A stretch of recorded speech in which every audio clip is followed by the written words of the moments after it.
আহি লাভত পালে কোনো কোনোৱে নিৰ্বাচন দিলে খেলি এনেদৰে যদি থাকো হাত সাৱটি বাংলাদেশী হ'ব আমাৰ মুখ্যমন্ত্ৰী।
এইদৰে নৱসংঘ মোজামিৰসকলে সাজু হ'ব লাগিব।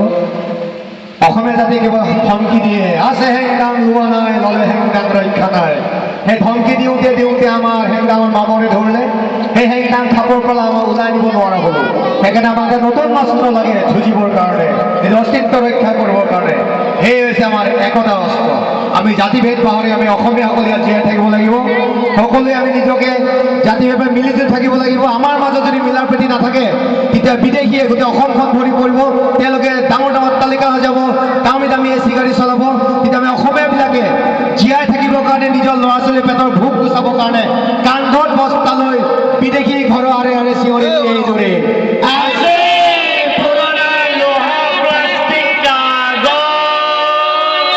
গোটেই অসমত আমি সেইটো হোৱাটো নিবিচাৰোঁ। অসমত অসমীয়া জাতি জীয়াই থাকিব বিচাৰোঁ। যদি আমাৰ মাজত যদি মিলা প্ৰীতি নাথাকে, তেতিয়াহ'লে এটা সময়ত অস্তিত্বহীন অসমত অস্তিত্বহীন অসমীয়া জাতিৰে ভৰি পৰিব। ব্ৰহ্মপুত্ৰৰ পৰা এটা চাইনবোৰ্ড থাকিব, এসময়ত ইয়াত অসম নাছিল, এসময়ত ইয়াত অসমীয়া নামৰ জাতি এটা আছিল। গতিকে সেইদিন অহাৰ আগতে সকলোৱে হাঁহক, হাঁহি নিজকে বচাওক।